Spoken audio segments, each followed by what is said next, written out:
boo leen xoolee démb si journée démb bi foog naa ni ñi nekk xombal yëpp ñaari yoon lan ma gis ma apparaître benn bi mooy ma xëy suba teel ne en tant que candidat fexe ba wër en tout cas centre de vote yëpp benn bu nekk ma dem fa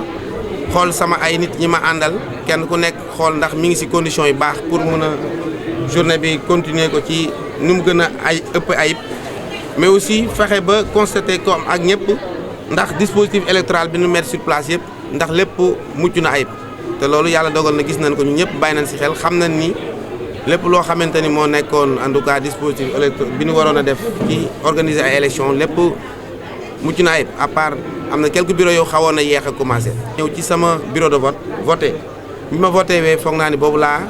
gëj a nekkaat sur le terrain ba 17h ma yeewu julli daal di génnaat ma ni xaaral ma xoolaat ndax toujours le même dispositif est sur place les mêmes éléments aussi yi nga xam ne ñoom ñoo ànd ak man ci liggéey bi sur le terrain ndax ñi ngi amul benn jafe-jafe loolu laa defaat ba ay 19h avant ñuy def décompte bi ma daal di dellu si sama kër et naturellement tout au long du processus de décomptage ñi ngi may rendre compte alors donc aussi au cumul nag bi nga xamante ni moom lañ def ci leen gisee ni effectivement vraiment bi centre école 3 pare li nga xamante ni moom mooy résultat yi gis nañ ni on a eu un écart de plus de 7 voix donc alors loolu nag man sax li ma mën a gëm mooy dama jàpp ni am na loo xamante ni pour man warul demee noonu jàpp naa man j'attendais plus parce que nag très sérieusement ñun jàpp nañ ni comme ni ñu koy waxee du je dirais pas li ma liggéey parce que li ñu liggéey laay wax mais aussi taxawaay bi ñu am xombal ñun ñëpp jàppoon naa ni tey waroon nañoo mën a am plus de 70% wala 80%.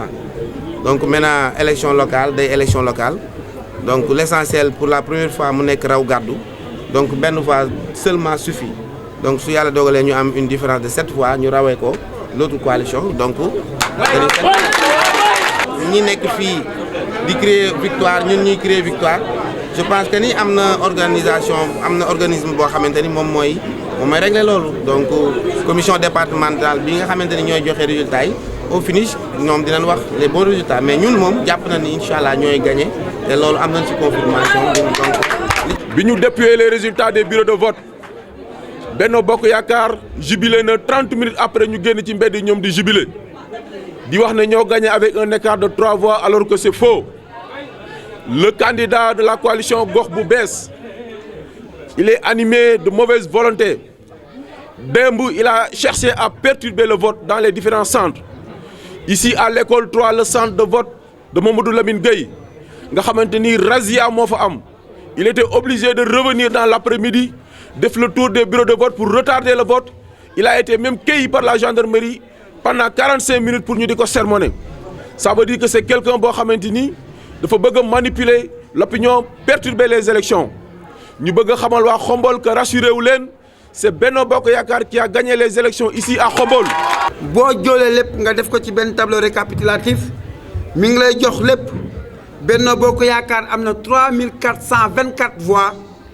waa Gox yu bees am 3417 voix waa Réewum Ngor am 70 voix waa avec am 40 voix maanaam ci xayma waa Benno Bokk Yaakaar ñoo raw waa Gox yu bees ci 7 voix ci niveau communal bi. am na koo xam ni nag Serigne Mbacké Ndiaye lañ koy wax dem na di déclarer une liste vainqueur ci élection yi ca bi mu gëjee Khombole ak yéegi Khombolois yi mujjee juddu xàmmeetuñ ko kooku dafa transférer votam yóbbu ko Ndakaaru kon donc c'est pas une personne habilitée pour mën a gën xam Khombolois yi lan moo xam Khombole comme moom c'est un politicien mercenaire dafay dem à la solde des gens manipuler nañ ko mu xëy dem ci rajo ak télé yi wax fa la mu waxoon en 2012 bi mu naan Abdoulaye Wade gagné na les élections avec 57% alors que résultat yi sax génnagul woon kon kooku su waxee lu nu mel wax dëgg yàlla jarul tontu jarul topp parce que dañ ko dugal fa nga xam ne rek moom foofu la xaj li ci des mooy militant Benno Bokk Yaakaar yi seen maire monsieur le Lamine Gueye mi ngeen élire pour mu nekk le 9e maire de Khombole mi ngi leen di ñaan ngeen nekk nit ñu dal ànd ak responsabilité nit ñu xam le sens du devoir xam li leen war xam ni Khombole ñoo ko moom lu nu fi def suñu bopp lañ ko defal koo fi toj boppam boo moytu di nga ko seeti hôpital koo fi saaga ndey boo moytu boo gëstoo gis sa mag di jooy bu fi kenn def lu ñaaw wala nga di ko wax